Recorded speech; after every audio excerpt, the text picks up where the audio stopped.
늘 먼저 어린이 설교하고 시작하도록 하겠습니다. 오늘 어린이 설교는 창세기 15장의 말씀을 같이 나누도록 하겠습니다. 우리 지난주에 창세기 14장 했었는데요. 14장에서 아브라함과 롯의 이야기 계속 진행했었습니다. 두 가정은 헤어지게 되었지요. 좋은 이유로 헤어졌나요? 나쁜 이유로 헤어졌나요? 나쁜 이유로 헤어졌었습니다. 딱히 잘한 것이 없는 두 사람이었지만 하나님께서는 그런 두 사람의 실수와 연약함에도 불구하고 두 사람의 그런 연약한 점을 선하게 사용하셔서 그들을 축복해 주셨어요. 아브라함이 내쫓았는데도 불구하고 두 사람이 부자가 됐죠. 당시에 어떤 모습으로 살고 있다고 했었죠? 이런 모습이었죠. 기억납니까? 가난해 보여요? 당시에는 이랬어요. 양을 키우고 소를 키우고 가축들을 먹이는 그런 생활을 했었지요. 이런 삶을 살 때 부유해졌다고 했어요. 그 말은 가축이 많아졌다는 말일 거예요. 그래서 두 가정이 더 이상 같이 살 수 없게 되자 아브라함이 롯을 쫓아내는 상황이 됐죠. 주변에 많은 부족들이 살았다고 했어요. 왕들이 살았다고 했어요. 그 왕들과 부족들은 어떤 모습으로 살았다고 했나요?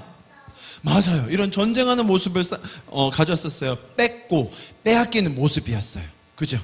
사람들이 죄인인지라 서로 양보하고 배려하지 못하고 이렇게 서로 싸우고 뺏는 전쟁의 연속이었어요. 그때 전쟁 때문에 롯이 잡혀가게 됐죠. 맞아요. 그래서 아브라함이 롯을 구하러 몇 명을 데리고 갔다고요? 318명을 데리고 가서 구해왔는데 전쟁에서 이겼나요? 졌나요?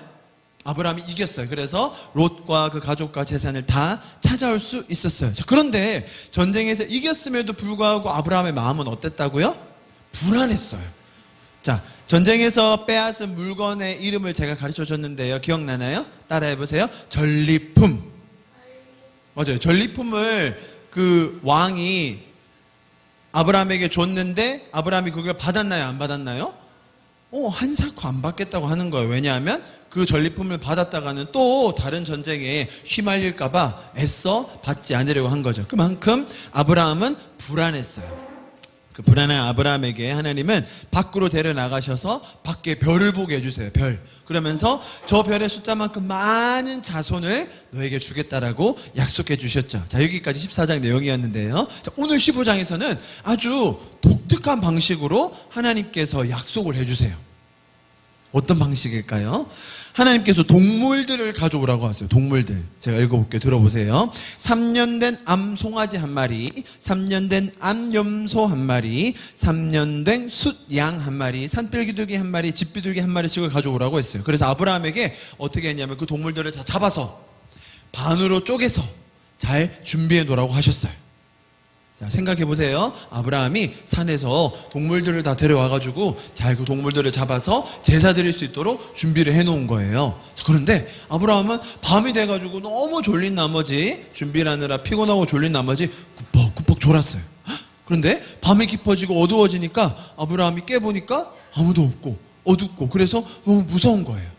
자, 하나님이 그때 나타나셔서 어떤 약속을 해주시냐면, 자, 너희 민족은 다른 민족의 나그네로 잡혀갈 것이다. 노예가 될 것이다. 몇 년 동안 됐냐면 몇 년일까요? 400년.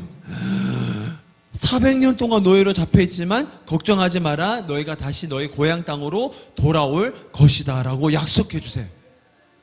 왜 그런 건지 출애굽기 들어가면 이야기해 줄게요. 자, 그런데 400년 잡혀갔다 돌아올 거라고 얘기하시면서 그때 아브라함은 아무것도 안 하고 있었는데 하나님이 갑자기 그 자리에 나타나세요. 어떻게 나타나실까? 보세요. 활활 타는 횃불로 나타나세요. 그래서 그 동물 사이를 슉 지나가세요. 동물들이 어떻게 됐을까요? 다 탔겠죠. 자, 하나님께서 아브라함에게 약속해 주시면서 오늘 아주 독특한 방식으로 나타나서 불로 나타나셔서 동물을 태우시고 그 약속이 이루어질 것을 아브라함에게 다시 한번 확증해 주시는 거예요. 자, 질문. 이때 아브라함이 한 일은 뭐가 있죠? 맞아요. 아브라함이 한 일은 아무것도 없었어요. 아브라함은 그냥 무서워가지고 어찌할 바를 몰라 그냥 두려워하고 있었어요. 그때 하나님이 나타나셔서 누구에게 약속해 주시고 예언해 주시는 거예요? 아브라함에게. 자, 이제 마지막이에요. 선생님 보세요. 아브라함처럼 우리도 사실 아무것도 하나님께 해드린 게 없어요. 그죠? 하나님은 우리에게 항상 말씀하시는데 우리는 하나님께 해드린 게 거의 없다고 봐야 돼요. 자, 그런 상황 속에서 하나님은 아브라함의 두려움을 그냥 두지 않으시고 계속해서 약속해 주시고 또 예언해 주시는 분이세요. 자, 우리 어린이들에게 하나님께서 어떤 약속과 말씀을 해 주셨지요? 우리가 말씀 암송하면서 또 성경 동화 읽으면서 항상 배우는 내용들 있지요. 그죠? 하나님이 우리와 함께 계시고 하나님이 우리의 길을 인도해 주시고 또 하나님께서 우리에게 선한 길을 가르쳐 주신다. 그런 내용도 알고 있지요. 그죠? 향유도 알고 있지요? 그런 하나님이 우리가 아무것도 안 할 때에라도 우리를 찾아와 주시고 약속해 주시는 것을 오늘 우리가 창세기 15장에서 배울 수 있었어요. 자, 그 말씀을 붙들고 또 하나님을 더 알아가는 우리 어린이들 되기를 축복합니다. 아멘. 자, 우리 기도하고 마치도록 할게요. 기도하겠습니다. 사랑하는 하나님 감사합니다. 우리에게 약속해 주시고 또 말씀을 주시는 주님 감사합니다. 우리가 두려워할 때, 우리가 무지할 때라도 주님 언제나 우리를 찾아와 주셔서 너무나 감사합니다. 그 약속을 이루시는 그 하나님을 우리가 날마다 더 배우고 섬기며 또 경험하며 살게 해 주십시오. 감사합니다. 예수님의 이름으로 함께 기도하였습니다. 아멘. 우리 어린이들 활동으로 하시면 되겠습니다.